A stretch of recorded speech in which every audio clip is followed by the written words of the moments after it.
Shalom, everyone. I am Donnie Palmer. We are part of the Hebrew movement of both the house of Israel and the house of Judah. We are in the last days.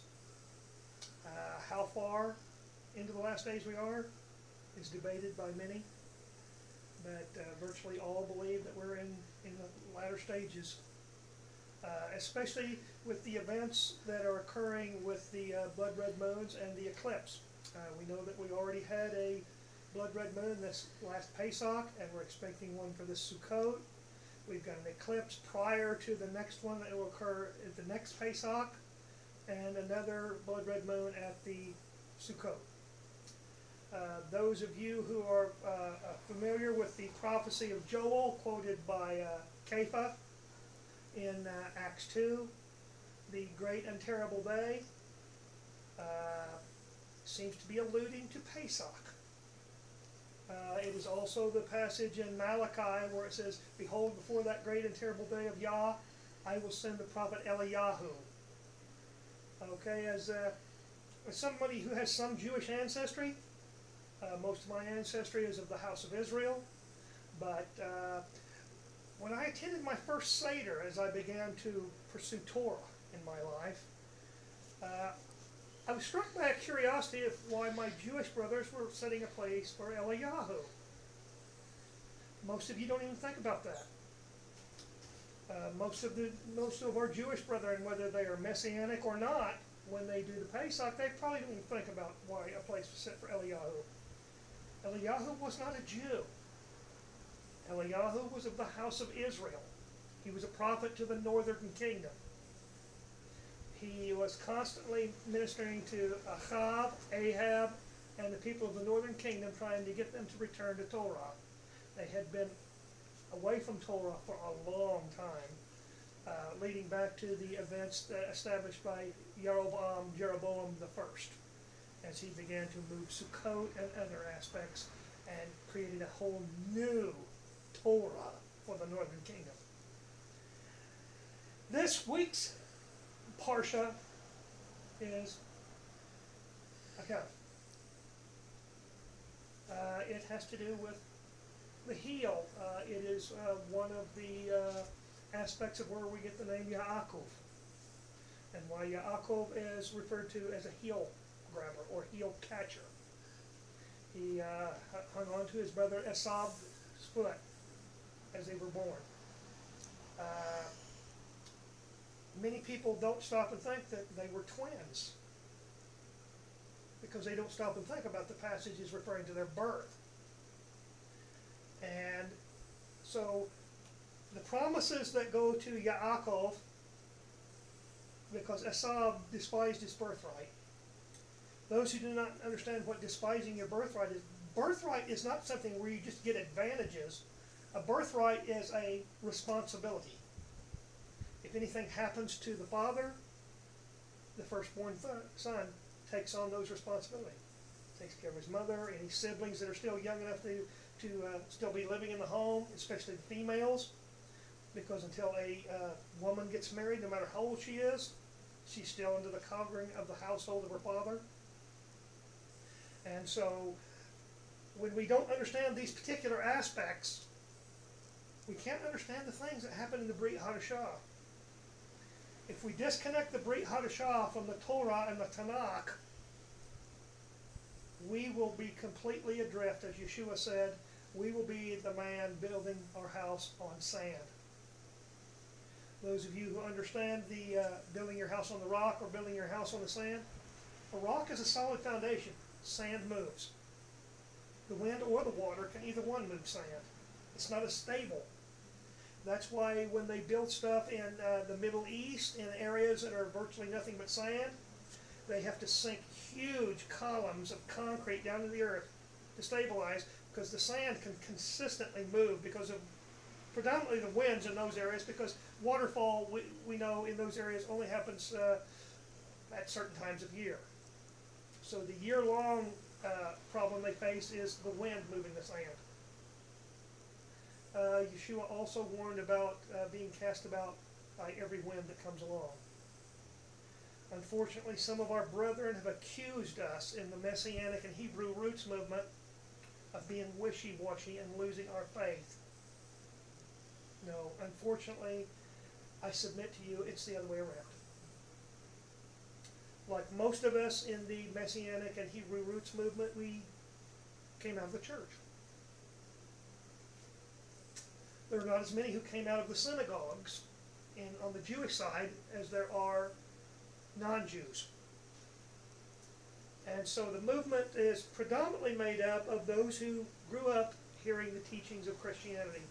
No matter what particular denomination or fundamental views that particular denomination that you grew up in, they contradicted Torah many times. Not all the teachings contradict Torah, but too many do. One of the ones that I have had impressed on myself through the Ruach is making claims to promises that are specifically defined in the Torah. That is an illegal claim. Our brother, Yeshua Sha'ul, Paul, speaks in one of his letters about using the Torah illegally. I live in the United States. Those of you who might see this who live in another country, the same falls to you. If you believe you're the house of Israel, and there's a calling on you to return to the Torah,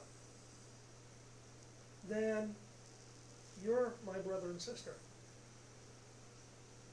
But wherever we live in the world, if it's not in the land promised to Abraham, Yitzchak, and Yaakov,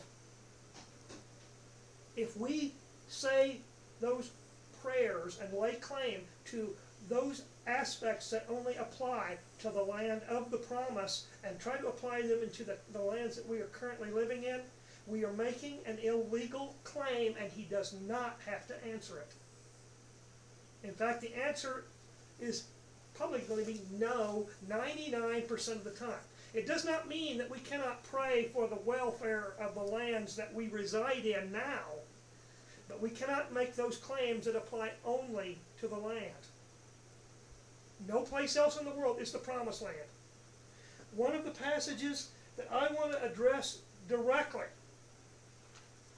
is Deuteronomy 11, verse 24. Every place on which the sole of your foot treads is yours, from the wilderness and Lebanon, from the river Euphrates, even to the western sea is your border. I know there are those out there who claim that this passage is telling us that wherever in the world we set our foot. No, this is specifically talking about the place that Yah has defined as what the borders of the land promised to Israel is. And not all of the promised land is promised to the 12 tribes. That's why every place Abraham set his foot is much bigger than what it defines as the area of Israel. So, those who claim that everything belongs to Israel are also in error. The Torah tells us clearly. Now it says in the times that are coming ahead that Israel will be under Yeshua and a father, and will be given authority to rule over people, but we will not be able to take their inheritance away from them. They will have to be in submission to Yah just like we are. And so 11:24 is only talking about the defined areas that he has told us already in Deuteronomy, already in Bamidbar, Numbers, what our borders are for the 12 tribes. If we try to put themselves in the position to move those borders to anywhere we want, we have violated the Torah instruction of moving a boundary marker. And even the tribes have been guilty of moving the boundary markers against each other.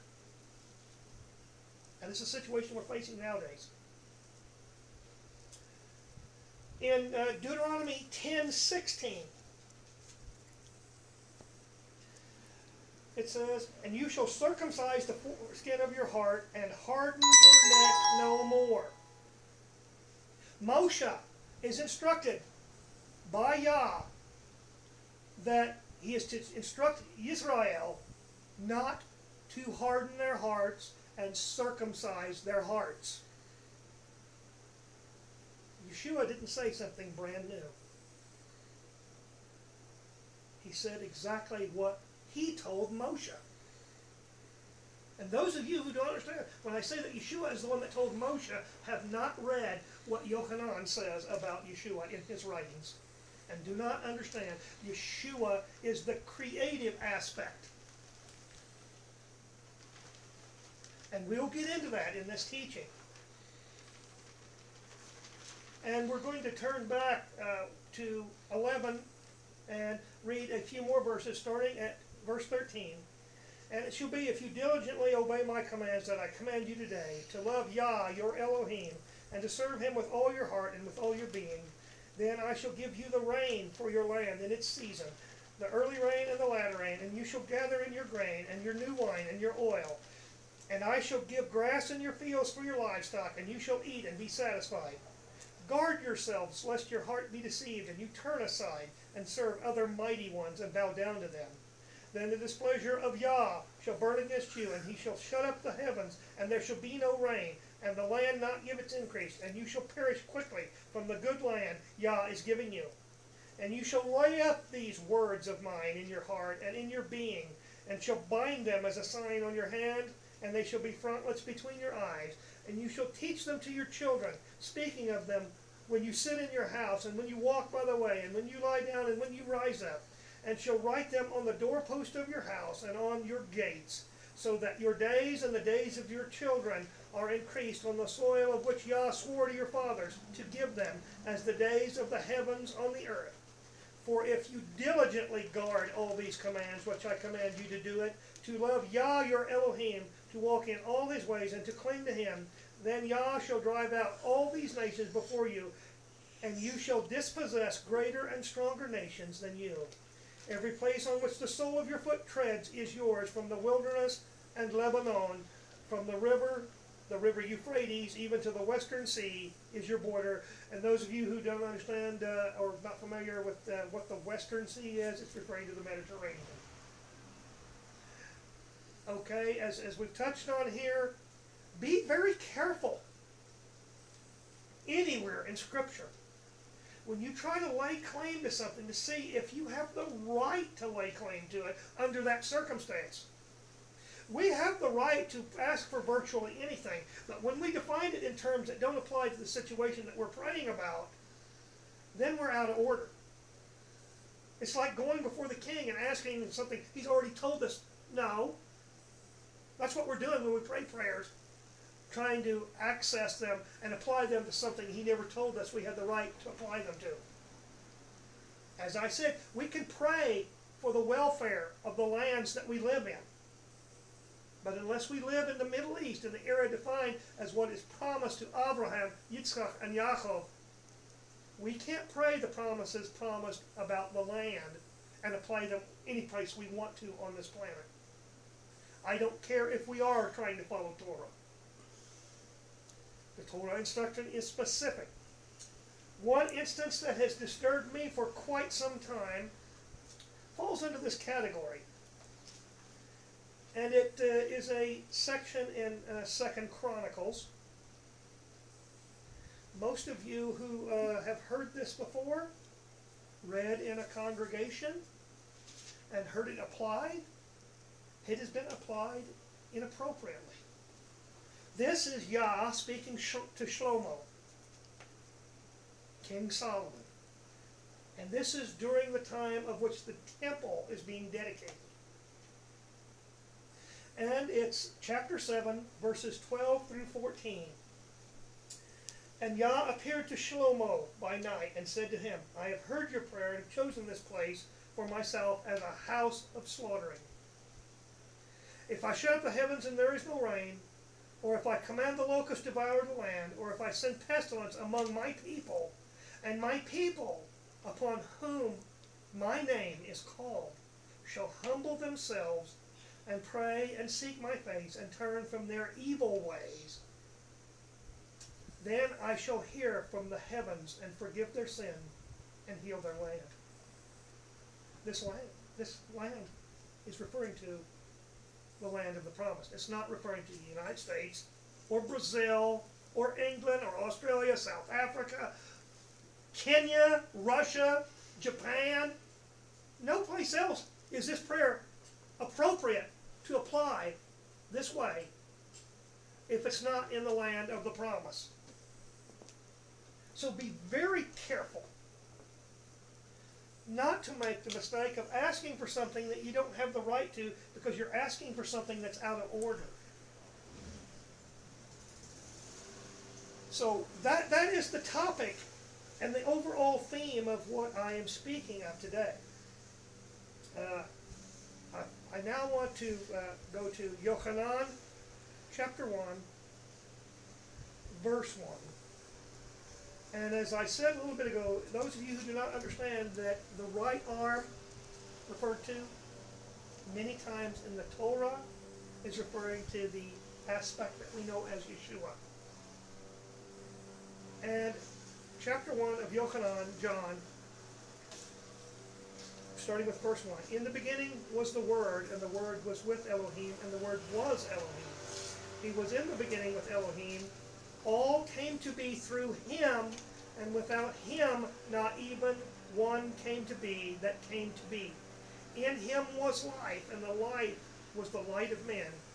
And the light shines in the darkness, and the darkness has not overcome it. And we skip down to verse 14. Many are familiar with this verse. And the Word became flesh, and pitched his tent among us. And we saw his esteem as of an only brought forth of a Father, complete in favor and truth. It's telling us that even Yeshua was being shown grace or favor by the Father. Yeshua was the part of which creation was done through. He did not just suddenly come along when Miriam was told that she would bear a child and the Father just put something that never existed before in her womb. That concept causes many problems, and it causes people to believe stuff that is not true. So as we think of Yeshua as not only the creator aspect, but he's also the one who gives the instruction. So we turn to John, Yochanan 14, and we'll read a few verses here, beginning at 21.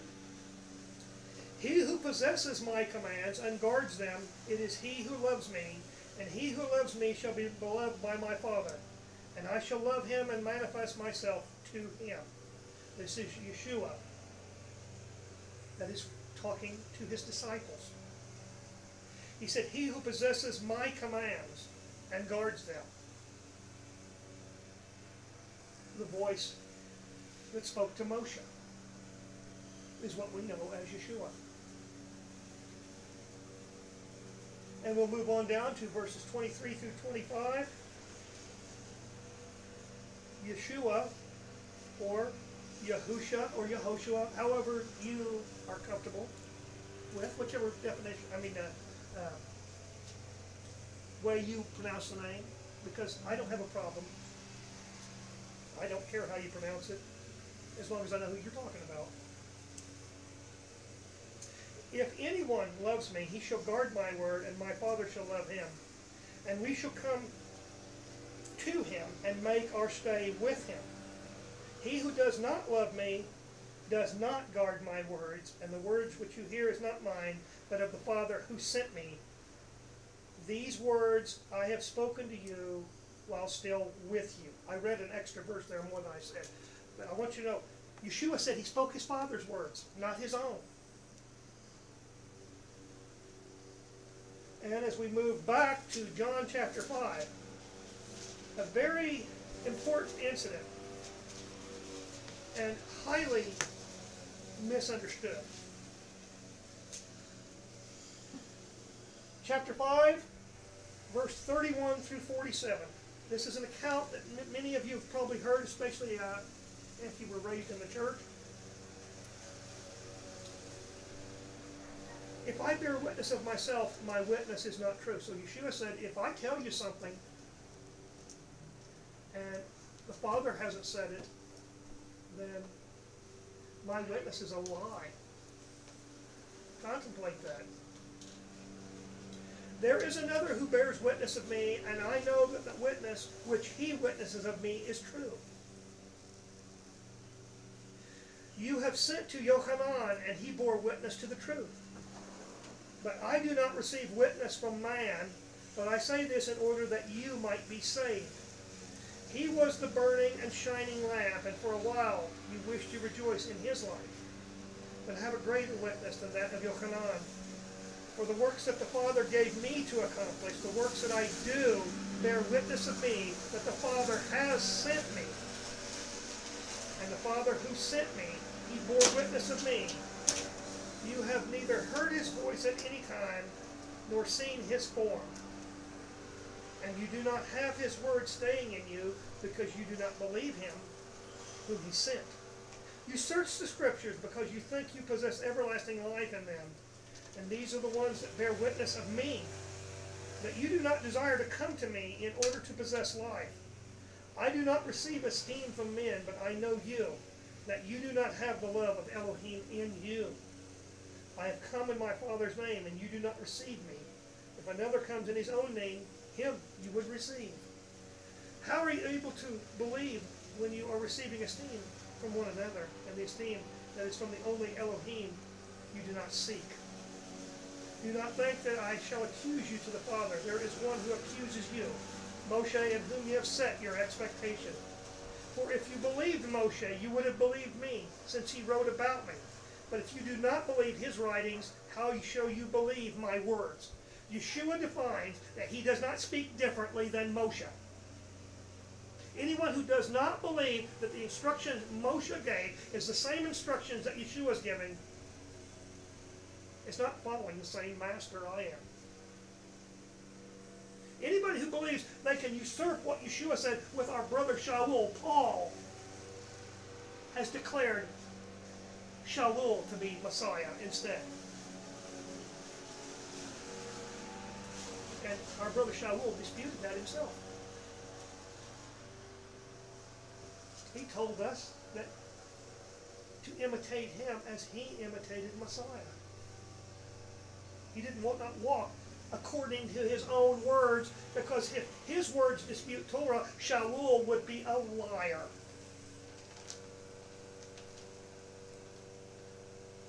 You know, I'm no longer concerned with mincing words anymore.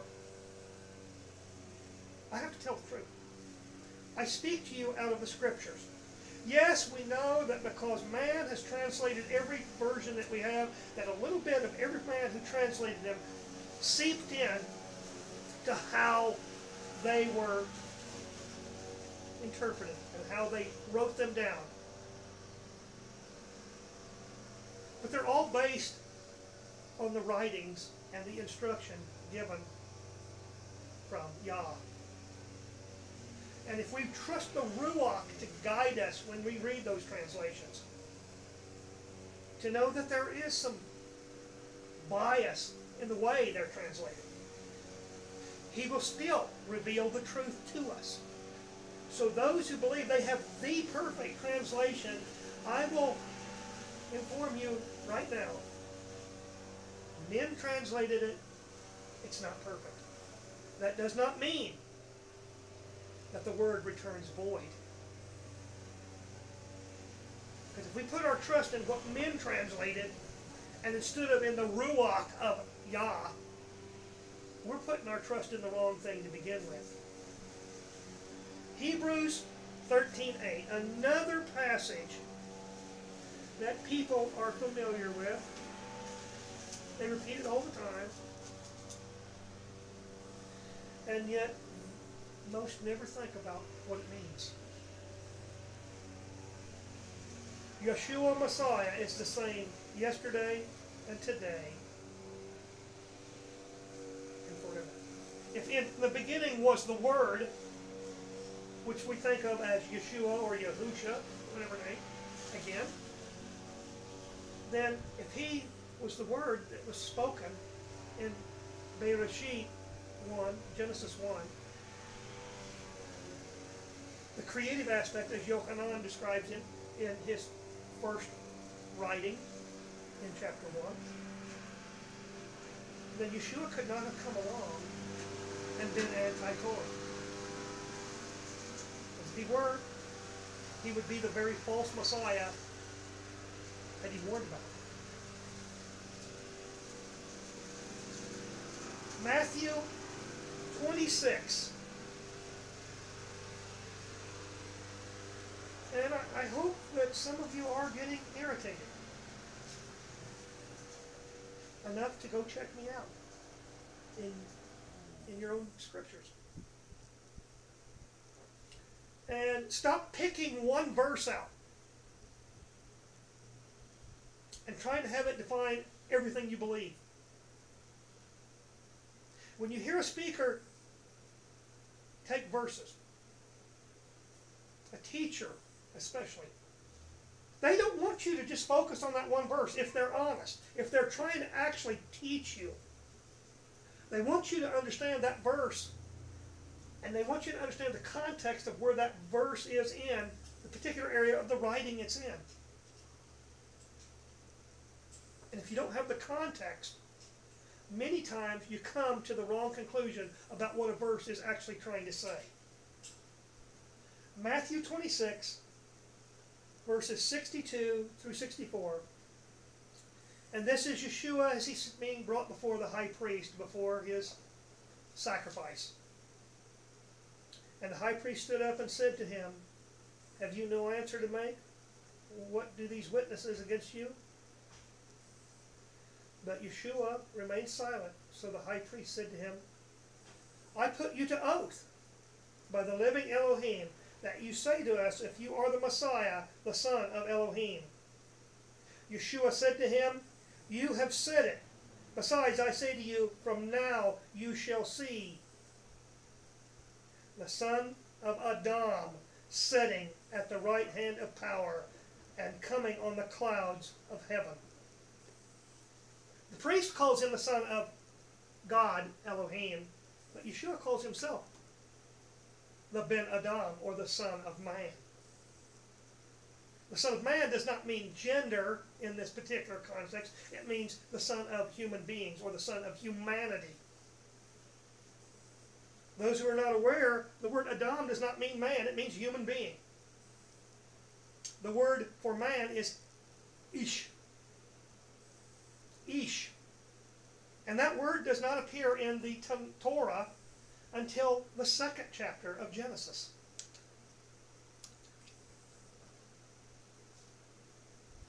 And so, touching on what Matthew says here, as he's relating what Yeshua said, Yeshua is quoting two different passages, and I'm going to address only the one. The one about the Son of Adam is a quote from Psalms 110. And I'm going to read it to you, and I'm going to put the words as the actual Hebrew states them. Because he quotes this particular passage more than once.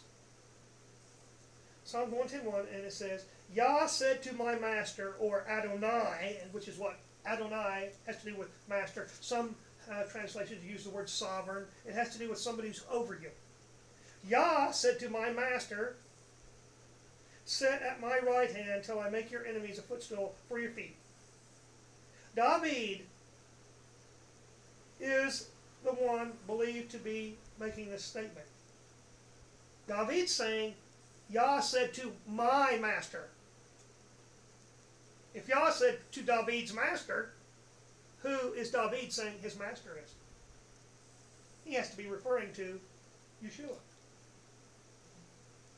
Right there in Psalm 110:1.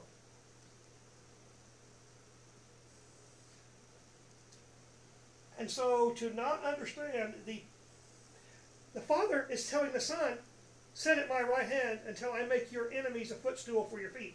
The Father is saying to the Son, I am going to bring your enemies into submission.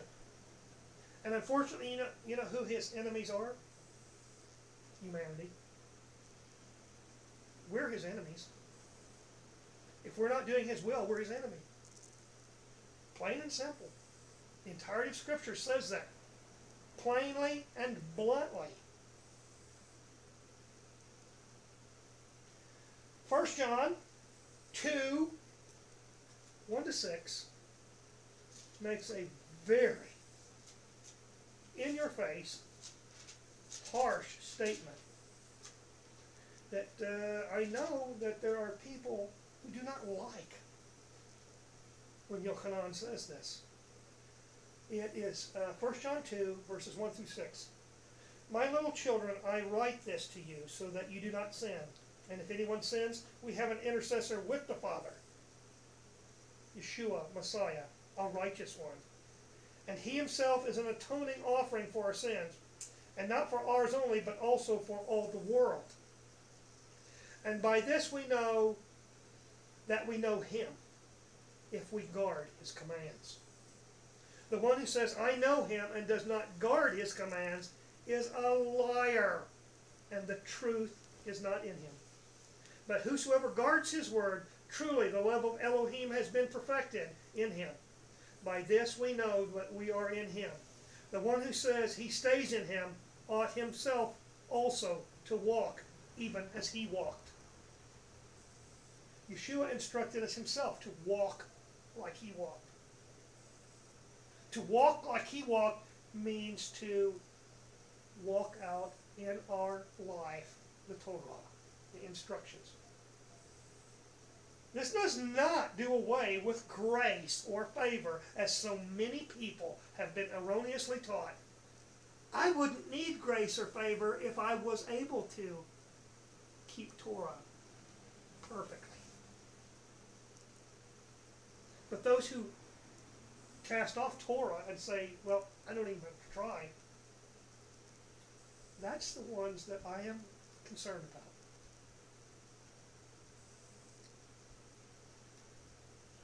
I want to be saved, but I don't want to obey. Yeshua told us that there's two yokes we could bear. We could bear the yoke of our own choices, the wrong choices, or we could bear his yoke, which he said was easy. And if you don't understand the yoke, it means two oxen were attached together with the yoke so that they would work in tandem. If I do not do what Yeshua did, I'm like one ox trying to work against the other ox. And nothing goes right. Brothers and sisters, this is exile. If we're any place except the land, we're still in exile. We were banished here because our fathers long ago decided that they just wanted to be his people. They didn't want to obey. It's not a new thought line. Those who believe that our fathers in Egypt were being obedient, stop and think. After he takes us out of Egypt, he takes us straight to Sinai, and begins to instruct us. Well, if they were keeping Torah, why did we have to be instructed? Stop and think about that. Our story is the same, and it's been the same since our first parent, human-wise, and his wife decided to make their own choice instead of the one that Yah gave them. We're still doing the same thing. How dare we condemn those in the past if we don't want to take up the responsibility for our own choices. And I want to basically wrap up with a couple readings. The first is James 4:6, or Yaakov 4:6. But he gives greater favor, because this, he says, Elohim resists the proud, but gives favor to the humble. And in 1 Peter 5:5, in the same way, you younger ones, be subject to elders, and gird yourselves with humility toward one another, for Elohim resists the proud, but gives favor to the humble. The word favor is the same word as grace. And both Yaakov and Qahal are quoting from Proverbs chapter 3. Those who do not realize that the Brit Hadashah, if we went and looked up every passage with a computer program or something, where we could simply say, maybe it's not a direct quote, but it's a quote relating to a certain passage in the Torah, the Nevi'im or the Ketuvim, called by our Jewish brothers the Tanakh. Those who grew up in the church referred to as the Old Testament. I suspect that probably 50 to 80% of the Brit Hadashah would have to be removed if we said we were going to remove everything that correlated to quotations directly or indirectly from the Tanakh. As Shlomo said in Ecclesiastes, there's nothing new under the sun. Oh, and believe me, Shlomo knew how to sin. And he admitted it. I've heard people in the past tell me, I can't read the book of the Revelation because it's too depressing. I said, you're not looking at like me. You know, I grew up in the church, but I never actually sat down and read the entire book all in one reading till about 12 years ago. And when I got all the way through Revelation, I go, well, I had more hope than I'd ever had before. I wasn't depressed. If you want a depressing book to read Ecclesiastes. Read what Solomon said he allowed himself to do, and how far he let himself sink in his disobedience. One of the wisest men who ever lived. A gift given from Yah, because that's what Shlomo himself prayed for, wisdom. Yet he went against that very wisdom he prayed for in allowing himself to commit the sins that he committed, which are part of the reason that the northern kingdom and the southern kingdom were split up. And if you do not know the history recorded in Kings and Chronicles and Isaiah and the other prophets, and you don't know who those prophets are and who their audience was, they're beneficial to all of us. But certain prophets were speaking to the house of Israel, and certain prophets were speaking to the house of Judah. Those who think that the house of Israel and the house of Judah are the same thing, no, they still aren't. Those of you who don't understand that many of our Orthodox and Hasidic Jewish brethren out there, they're looking for Ephraim to come home too. They have a different perspective on how they think he will come home, but they don't believe Ephraim has returned either. And Ephraim is one of the names used to define the entire of the northern kingdom, the 10 tribes that went into exile. But getting back to this passage that I wanted to show you from Proverbs that both Yaakov and Qahal were quoting, I'm going to read the verse before it along with the verse. It is Proverbs 3, verses 33 and 34. The curse of Yah is on the house of the wrong, but he blesses the home of the righteous. He certainly scoffs the scoffers, but gives favor to the humble. The thing I would like to point out specifically about why I wanted to deal with the humble, Humble is not letting somebody just run over you. Humble is submission. There are two Greek words, and I'm not going to tell you what those words are, but they're tied together because they have the same root. And they both mean to kneel or submit. The Hebrew word that is used in 2 Chronicles there, when Yah tells Shlomo, if my people will humble themselves, that Hebrew word is the same equivalent as that Greek word. To submit, to bend the knee, to bow down, to acknowledge authority over us. When I was growing up in the church, that's one of the things I never could understand, is why people thought that there was no authority on us,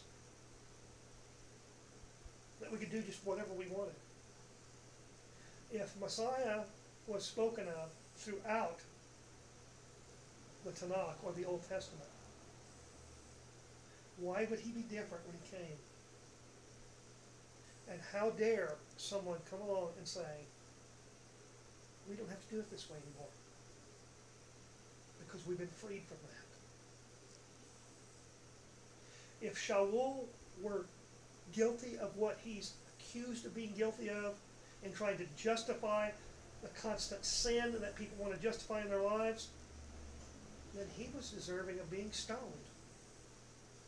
If Yeshua had went against Torah, they should have stoned him. We don't have that freedom. We have grace and mercy. We don't get to sin just because we don't want to obey.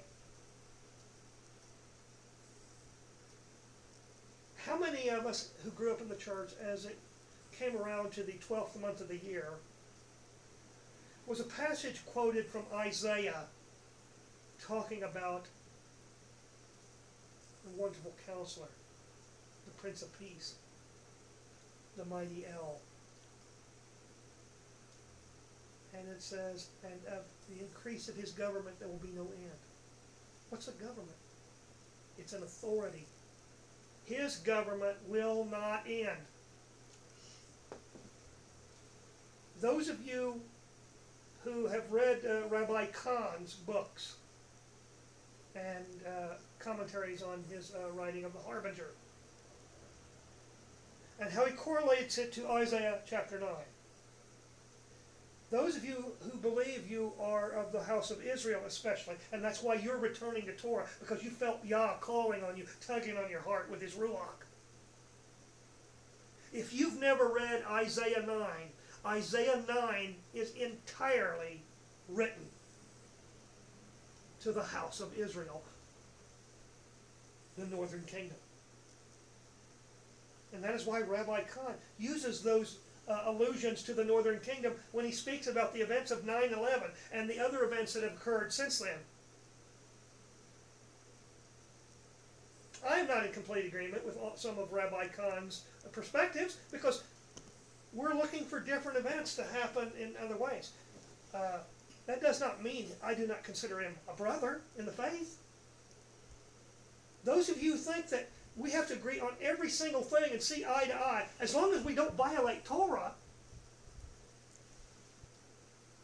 Even the 12 didn't see eye to eye with each other.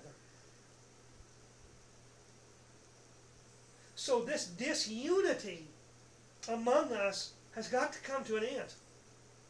And those of us who are waiting for the greater Exodus, brothers and sisters, the picture of the Pollyanna view that I hear some of them putting out there is out of context with the model we have of the first Exodus. Everybody that left Egypt wasn't a believer.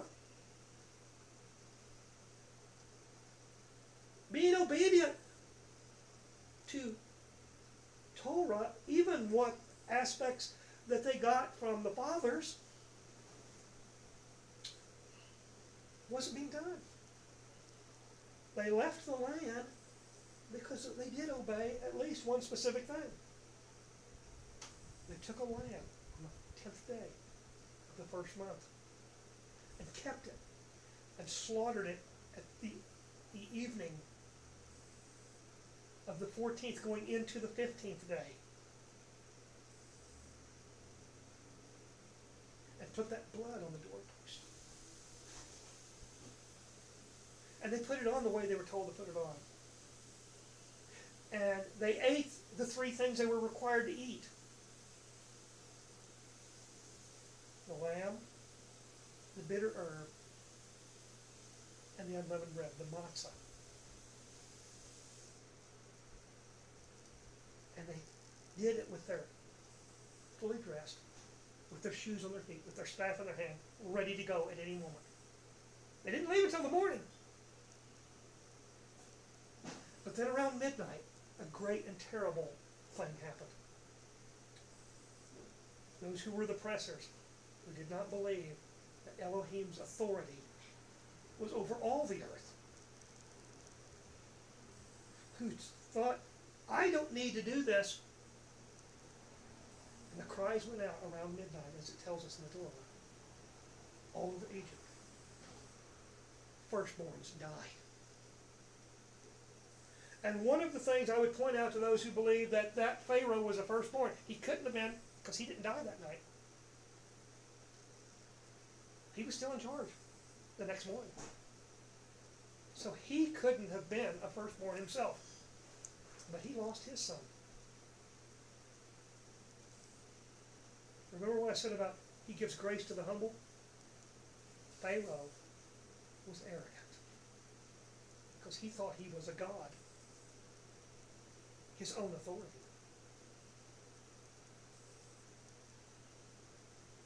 He was a Satan, an adversary to the will of the Creator.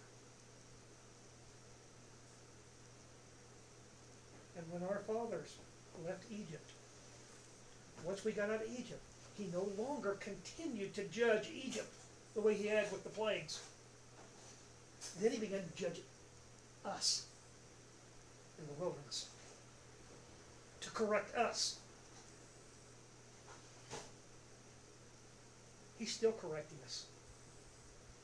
Those who believe that he replaced Israel because Israel failed need to go back and read the prophets, Kings, Chronicles, Ezra, Nehemiah, to find out even David didn't realize the whole Torah. Because the first time in centuries, when the Torah scrolls were found by one of the priests in the time of Josiah, and they took the scrolls and read them to King Josiah, and he ripped his garment. Because he realized, even though he was one of the righteous kings of Judah, he realized even he, in what he thought he was doing, was actually doing what Torah said. That's grace. That's favor. For all that time, he had the right to destroy Israel for over 1,000 years while we were in the land. Probably even longer than 1,000 years. That's grace and mercy. So those of you who think that Israel didn't obey, yet it's okay for me not to obey?